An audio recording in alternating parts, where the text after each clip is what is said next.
Hello everyone, I am Sonam. Welcome back to my YouTube channel Apna Vidyalaya. आज के इस video में हम आप सभी को बताएंगे बोर्ड एग्जाम से रिलेटेड एक इम्पोर्टेंट टॉपिक। तो यहाँ पे जो कि बोर्ड एग्जाम देने वाले हर एक स्टूडेंट के लिए काफी मोस्ट इम्पोर्टेंट है, चाहे वो किसी भी क्लास की हो। तो वो है कि जो छात्र अभी तक कुछ भी नहीं पढ़े, उनकी तैयारी बिल्कुल 0% है, वे छात्र पेपर में ये 3 काम करे, टीचर खुश होकर पूरे नंबर देंगे और कभी जिंदगी में फेल नहीं करेंगे। और 100% गारंटी है, अगर आप लोग इस ट्रिक का यूज अपनी बोर्ड एग्जाम की कॉपी में करते हो, अपनी बोर्ड एग्जाम के पेपर में करते हो, तो आप लोग पास ही नहीं बल्कि एक अच्छे नंबर लाओगे। ये मेरी 100% गारंटी है। यहाँ पे जो हम आपको ट्रिक और टिप्स बताएंगे वो आपके सभी सब्जेक्ट के लिए, ठीक है। चाहे आप लोग किसी भी क्लास के हो, जितने भी आपके सब्जेक्ट है, सभी सब्जेक्ट में हम आपको पास होने की ट्रिक के बताएंगे वीडियो। तो ये रहा बोर्ड एग्जाम की पेपर, ठीक है। इसमें किस तरह से क्वेश्चन आते हैं सभी सब्जेक्ट में, और उसका आंसर आपको अगर नहीं आता है तो किस तरह से आपको बोर्ड एग्जाम की कॉपी पे ट्रिक से लिखना है। तो यहाँ पे सबसे फर्स्ट पॉइंट है, यानी ट्रिक नंबर फर्स्ट है कि पेपर में प्रश्नों को क्रम से करें और प्रश्न नंबर डालकर लिखें, ठीक है। बोर्ड परीक्षा में जो प्रश्न नहीं आता उसका आंसर ट्रिक से लिखें, टीचर पूरे नंबर देंगे। तो आपको ट्रिक से कैसे लिखना है, ठीक है, क्रम से कैसे लिखना है, प्रश्न नंबर उत्तर कैसे डालकर लिखना है। यहाँ पे सबसे पहले पॉइंट था कि प्रश्नों को क्रम से करना है, ठीक है, यानी सीरियल से करना है। तो यहाँ पे प्रश्नों को क्रम से करने का मतलब क्या हो गया, जैसे आप लोग यहाँ पे देखिए खंड क है, ठीक है। तो अगर आप लोग पेपर में खंड क के सभी क्वेश्चनों को करना स्टार्ट करते हो, तो सबसे पहले आपको कॉपी के ऊपरी वाले सिरे पर यानी यहाँ पे खंड क लिख देना है। इसके बाद अगर आप लोग खंड क के क्वेश्चन को कर रहे हो तो उसमें सिर्फ आप लोग खंड क के ही क्वेश्चन को लिखिए, जितना भी खंड क में क्वेश्चन है, ठीक है, उसी को ही आप लोग लिखिए। बाकी आप लोग खंड जब ख आएगा तो उसका क्वेश्चन आप लोग खंड ख में लिखिए। अब ये नहीं कि आप लोग खंड क को कर रहे हो और खंड क में आपको कोई भी क्वेश्चन का आंसर नहीं याद है तो आप लोग खंड ख के क्वेश्चन को भी खंड क में कर दिए, ठीक है। अगर आप लोग ऐसा करेंगे तो टीचर बहुत ज्यादा नाराज हो जाएगा और आपका पूरा का पूरा नंबर काट देगा। तो इसलिए आप लोग किसी भी क्वेश्चन को क्रम से कीजिए। इसके बाद ट्रिक फर्स्ट में ही नेक्स्ट पॉइंट था कि कोई भी क्वेश्चन को आप लोग लिखिए तो प्रश्न उत्तर संख्या जरूर डालकर लिखिए, ठीक है। तो यहाँ पे देखिए किस तरह से आपको लिखना है। तो यहाँ पे आप सभी को ब्लैक स्केच का यूज करना है, ठीक है। और यहाँ पे आप लोग किसी भी क्वेश्चन को लिख रहे हो तो सबसे पहले आप सभी को किसी भी क्वेश्चन का आंसर लिखने से पहले आपको प्रश्नोत्तर संख्या जरूर लिख लेना है। इससे क्या होता है कि टीचर को पता चल जाता है कि आप लोगों ने किस क्वेश्चन का आंसर को लिखा है, ठीक है। इससे देखकर टीचर बहुत ज्यादा खुश हो जाता है अगर आप लोग इस तरह से पहले लिखे हो तब।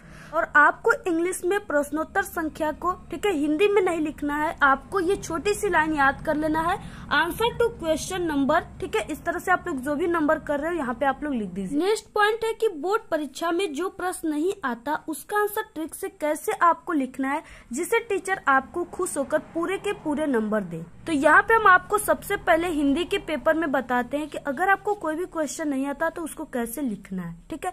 तो यहाँ पे देखिए आपकी हिंदी में इस तरह से गद्यांश पद्यांश आते हैं और ये 6-6 नंबर के रहते हैं, ठीक है। अगर आपको इसके क्वेश्चन का आंसर नहीं याद है तो आपको किस तरह से ट्रिक से लिखना है। तो यहाँ पे देखिए सबसे पहले क्वेश्चन में तो आपको संदर्भ लिखने के लिए, ठीक है, दूसरे में रेखांकित अंश की व्याख्या और तीसरे में एक क्वेश्चन पूछता है। तो यहाँ पे देखिए आपको क्या करना है कि सबसे पहले कि आपको यहाँ पे जो भी आप लोग कर रहे हो गद्यांश, उसके आपको यहाँ पे डाल देना है। गद्यांश को कर रहे हो तो आप लोग गद्य डालोगे, ठीक है। तो इस तरह से आपको लिखने के बाद यहाँ पे आपको 2 वर्ड आगे का और इसके बाद 2 वर्ड आपको पीछे का, लास्ट का, इस तरह से लिख करके, ठीक है। ब्लैक पेन से आप लोग इस तरह से कर सकते हो, इसमें सब कुछ दिया हुआ है। इसके बाद संदर्भ तो यहाँ पे लिखा हुआ है, इसको देख करके शुद्ध शुद्ध बिल्कुल लिख सकते हो, ठीक है, पहले का कर रहे हैं। अब इसके बाद आपको छोटी सी लाइन याद करनी है जो कि आप लोग, ठीक है, हिंदी में कोई भी टॉपिक आता है गद्यांश पद्यांश तो सभी में आप लोग इस ट्रिक का यूज कर दोगे। तो यहाँ पे प्रस्तुत गद्यांश, ठीक है, अगर पद का करोगे तो पद्यांश, प्रस्तुत गद्यांश हमारी पाठ्य पुस्तक हिंदी गद्य खंड में संकलित, ठीक है, मित्रता नामक पाठ से लिया गया। इसके लेखक आचार्य रामचंद्र शुक्ल हैं, ठीक है। तो यहाँ पे आपको क्या करना है, यानी इस तरह से अगर आपको लेखक का नाम और पाठ का नाम याद है तो आप लोग इस तरह से लिखिए। अदरवाइज अगर आपको नहीं याद है तो इतना तो जरूर आप लोग याद कर सकते हो, ठीक है। तो अगर आप लोग इसी तरह से भी लिख दोगे फिर भी आपको संदर्भ में, ठीक है, आपको अगर 2 नंबर का क्वेश्चन है तो 1 नंबर जरूर मिलेगा। तो इस तरह से आपको लिखना है। अगर आपको नाम याद है तो आप लोग लिख सकते हो, पूरे नंबर मिलेंगे। इसके बाद आता है रेखांकित अंश की व्याख्या। तो अगर आपको रेखांकित अंश की व्याख्या करना नहीं आता तो आप लोग यहाँ से रेखांकित अंश की व्याख्या इस तरह से देखकर यहाँ पे हेडिंग डाल दीजिए। ठीक है, यहाँ पे आपको हेडिंग लिखने के बाद आपको मात्र प्रस्तुत पंक्ति में लेखक, यानी प्रस्तुत पंक्ति में लेखक या प्रस्तुत पंक्ति में कवि, यहाँ पे आपको 4 वर्ड लिखने के बाद यहाँ पे पैसेज में आ जाना है। जैसे यहाँ पे, ठीक है, यहाँ से आपको इस पैसेज में से खड़ी पाई के बाद, यानी फुल स्टॉप के बाद खड़ी पाई के बाद जो भी यहाँ पे आया हुआ है, यह हमारा सौभाग्य रहा, यहाँ से लेकर के आप लोग गया तक, यानी इस पूरे चीजों को यहाँ से पूरे उठा करके शुद्ध आप लोग, ठीक है, ये 4 वर्ड लिखने के बाद पूरे को लिख दीजिए। आपको टीचर खुश होकर पूरे के पूरे जितने नंबर का ये है पूरा नंबर आपको मिलेगा। इसके बाद नेक्स्ट है इंग्लिश। इसमें अगर आप सभी को कोई भी क्वेश्चन का आंसर नहीं याद है तो आपको ट्रिक से कैसे लिखना, या answer passage, long question, short question कोई भी नहीं आता है तो आपको ट्रिक से कैसे लिखना है जिससे आपको पूरे के पूरे नंबर मिले। तो सबसे पहले यहाँ पे आंसर टू क्वेश्चन नंबर आपको लिख देना है, जैसा कि हमने आपको बताया है। इसके बाद यहाँ पे आंसर, और इसके बाद जैसे यहाँ पे क्वेश्चन दिया हुआ है, what was the only way to save Turkey, और इसका आंसर आपको नहीं याद है तो आपको क्या करना है कि जब भी आप लोग इस क्वेश्चन का आंसर बनाइए तो आप लोग सबसे पहले, ठीक है, ये जो यहाँ पे दिया हुआ है क्वेश्चन वर्ड व्हाट, इसको हटा दीजिए। यानी आंसर बनाते समय आप लोग इस व्हाट को बिल्कुल भी आंसर में मत लिखिए। आपको क्या करना है कि आपको सब्जेक्ट से लिखना है। अब आपको सब्जेक्ट कैसे मिलेगा, तो कौन और किसको से क्वेश्चन पूछने पर आपको सब्जेक्ट मिलेगा। यानी यहाँ पे क्वेश्चन वर्ड है, ये हेल्पिंग वर्ब है, और इस यानी यहाँ पे सहायक क्रिया है। ठीक है, इसके बाद जो यहाँ पे आता है ये सब्जेक्ट होता है। तो यहाँ पे the only way to save Turkey, ये क्या है, पूरा सब्जेक्ट है। तो आपको इसको किस तरह से लिखना है, तो यहाँ पे देखिए इस तरह से लिखना है, the only way to save Tirkey.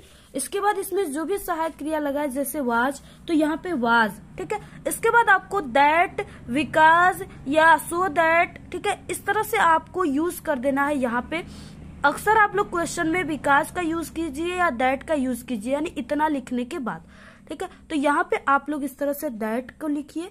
जाना है फर्स्ट पेज में, और फर्स्ट पेज में सेक्शन ए दिया हुआ है। इसमें क्या करना है आपको कि यहाँ पे आपको इसमें से कोई भी 2 लाइन उठाना है। जैसे यहाँ पे जब भी आप लोग कोई भी 2 लाइन उठाइए तो आप लोग शुरू से मत स्टार्ट कीजिए, ठीक है, आप लोग बीच से कहीं से 2 लाइन फुल स्टॉप के बाद उठाइए। जैसे यहाँ पे यू से लेकर के लिप्स, ठीक है, यहाँ यू से लेकर के यहाँ तक आप लोग एक फुल स्टॉप से उठाकर एक फुल स्टॉप, 2 लाइन, अगर 60 क्वेश्चन है तो आप लोग 2 लाइन उसमें क्या कीजिए, लिख दीजिए। यानी इतना लिखने के बाद आप लोग 2 लाइन उसमें लिख दीजिए। आपको टीचर पूरे के पूरे नंबर देगा जितना नंबर का 60 क्वेश्चन है। अगर लॉन्ग क्वेश्चन आ गया तो आपको क्या करना है, इतना लिखने के बाद, ठीक है, इसमें से आपको यानी एक फुल स्टॉप से यहाँ से उठाकर यहाँ तक पूरा आपको क्या कर देना है, लिख देना है। 1 पेज टोटल लिखना है, तभी आपको पूरे के पूरे 7 नंबर या 8 नंबर जितने नंबर का आता है लॉन्ग क्वेश्चन पूरा मिलेगा। और अगर आपके एग्जाम में इस तरह से क्वेश्चन आ गया डिड लगा हुआ, तो आपको उसके आंसर को बनाते समय मात्र ग्रामर का यूज करना है, और भी बहुत ही सरल है। आपको क्या करना है, यहाँ पे वाट को तो एकदम बिल्कुल भूल जाना है।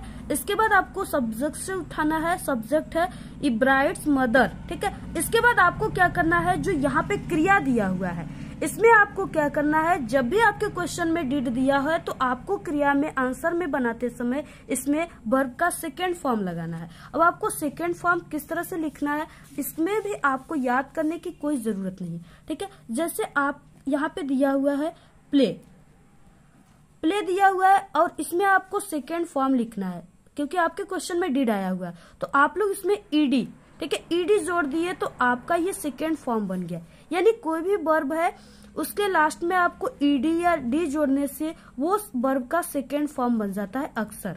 तो आप लोग देखिए, अगर आपको नहीं याद है, ठीक है, अक्सर क्या होता है कि ईडी और डी जोड़ने से बनता है, तो आप लोग सभी वर्ब में इस तरह से, ठीक है, जहां पे डिड दिया हुआ है यहाँ पे आप लोग ईडी जोड़ करके या डी जोड़ करके सेकेंड फॉर्म बना सकते हैं। Ebright's mother played in making him a scientist, और इसके बाद आपको क्या करना है, यहाँ से बीच से कहीं से यानी हेंस से लेकर के यहाँ तक आपको पैसेज उसमें लिख देना है। इसके बाद जैसे आप सभी का साइंस हो गया, विज्ञान या फिजिक्स हो गए, ठीक है, उसमें आपको कोई भी क्वेश्चन नहीं आता है तो उसका आंसर कैसे लिखना है। जैसे यहाँ पे आपके एग्जाम में ओम का नियम आ गया और इसका आंसर आपको नहीं पता है, तो आपको इस तरह से पहले तो हेडिंग डालना है नंबर डालने के बाद, इसके बाद ओम के नियमानुसार ओम का नियम उसे कहते हैं। चाहे कोई भी क्वेश्चन है, आप लोग इसी तरह यानी कोई भी क्वेश्चन है तो आपको इस तरह से नियमानुसार उसे ये कहते हैं, ये वाला ट्रिक जरूर अपनाना है। इस तरह से तो उसे ओम का नियम कहते हैं। अब यहाँ पे जो हमने डैश डैश दिया हुआ है, इसमें आप लोग अपनी कोई भी विचार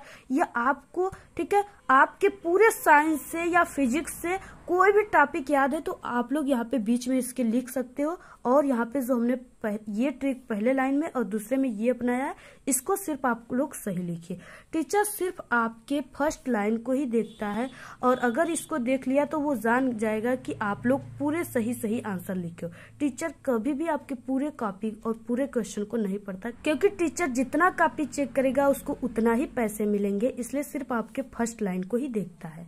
तो इसी तरह आप सभी को ट्रिक से लिखना है, ठीक है। कोई भी सब्जेक्ट में आप लोग ट्रिक से लिखिए, लेकिन उस क्वेश्चन के आंसर को जरूर लिखिए, क्योंकि अगर आप लोग सादा पेज छोड़ देंगे तो टीचर को भी चांस नहीं रहेगा कि वो आपको नंबर देकर पास कर सके। तो इसलिए देखिए, डूबने वाले को तिनके की सहारा चाहिए। आप लोग कुछ भी नहीं लिखोगे फिर भी आप लोग फेल हो जाओगे। अगर आप लोग ट्रिक से लिखोगे तो आप लोग पास ही नहीं बल्कि एक अच्छे नंबर लाओगे। इसके बाद नेक्स्ट है यहाँ पे दूसरा ट्रिक है, उत्तर लिखते समय उत्तर के बीच में कहीं पर भी आपको कटपीट बिल्कुल भी नहीं करना है, ठीक है। और प्रारंभ के 2 पेज आपको बहुत ही अच्छी हैंड राइटिंग में लिखना है। अगर आपकी लिखावट अच्छी नहीं है तो आपको ये ट्रिक लगाना है, टीचर खुश होकर आपको पूरे नंबर देगा, ठीक है। तो अगर आपकी लिखावट अच्छी नहीं है तो आपको क्या करना है, ठीक है, 2 वर्डों के बीच में एक पेन की जगह इस तरह से छोड़कर लिखना है। और इस तरह से आप लोग एक पेन की छोड़कर जगह लिखोगे तो आपकी हैंड राइटिंग देखने में काफी अच्छी लगेगी, क्योंकि हमारी भी हैंड राइटिंग अच्छी नहीं है। हमने इस तरह से लिखा है तो मुझे लग रहा है कि कुछ अच्छे लग रहे हैं। नेक्स्ट आता है ट्रिक तीसरा, किसी भी क्वेश्चन का आंसर लिखते समय प्रश्न कितने नंबर का है जरूर देख लेना, ठीक है। ज्यादा उत्तर लिखने की कोशिश बिल्कुल भी मत कीजिए, जितना नंबर है उतना ही आंसर लिखिए। तो इस तरह से देखिए, आपके सभी सब्जेक्ट के पेपर में, ठीक है, जो भी क्वेश्चन दिया है उसके आगे नंबर जरूर लिखा है, यानी इतने नंबर का वो क्वेश्चन है। इस तरह से आप लोग देख सकते हो 3 नंबर 1 नंबर, तो कोई भी क्वेश्चन है उसके आगे नंबर दिया हुआ है। जब भी आप लोग उसका आंसर लिख रहे हो तो उस नंबर को देखते हुए लिखिए। जैसे अगर कोई भी क्वेश्चन 3 नंबर का है, ठीक है, तो आप लोग बहुत कीजिए तो उसे सिर्फ 4 से 5 लाइन ही लिखिए, ठीक है। आपको पूरे नंबर मिलेंगे। ज्यादा लिखोगे तो टीचर को भी पता चल जाएगा कि लग रहा है कि आपका आंसर बिल्कुल सटीक नहीं है, इसलिए आप लोगों ने 2 पेज लिख दिया, ठीक है। तो इसलिए आप लोग देखिए, आप लोग नंबर को देखते हुए ही किसी भी क्वेश्चन के आंसर को लिखिए। अगर आप लोग ज्यादा लिखेंगे तो आपकी टाइम भी चला जाएगा और पता चला आप लोग एक क्वेश्चन पे ही अपनी पूरी 3 घंटे 15 मिनट की समय व्यतीत कर दिए। तो ये रहे हमारे 3 इम्पोर्टेंट ट्रिक। अगर आप लोग अभी तक कुछ भी नहीं पढ़े हो तो आप लोग इस 3 ट्रिक का यूज अपने बोर्ड एग्जाम में जरूर कीजिए। आप लोग पास ही नहीं बल्कि एक अच्छे नंबर लाएंगे, क्योंकि इस ट्रिक से हर साल स्टूडेंट हमारे चैनल पे ये ट्रिक को देख करके बोर्ड एग्जाम में पास ही नहीं बल्कि एक अच्छे नंबर लाते हैं, और कुछ स्टूडेंट तो टॉप भी कर जाते हैं। तो आप लोग इस ट्रिक का यूज कीजिए, टीचर आपको पूरे नंबर देंगे, क्योंकि हम भी बोर्ड एग्जाम की कापियां पिछले 5 सालों से चेक करते हैं। और अगर ऐसे ट्रिक और टिप्स से कोई भी स्टूडेंट लिखे होते हैं तो हम उसे पास ही नहीं बल्कि एक अच्छे नंबर देते हैं, और सभी टीचर इसी तरह करते हैं। तो आप लोग इस ट्रिक का यूज जरूर कीजिए। तो आपको ये वीडियो कैसा लगा? अगर वीडियो पसंद आए तो एक बड़ा सा लाइक कर दे, चैनल पे नए तो सब्सक्राइब करके बेल आइकन को जरूर प्रेस कर दे, वीडियो को शेयर करना बिल्कुल ना भूले और कमेंट करना भी बिल्कुल ना भूले। Thanks, all the very best, bye bye.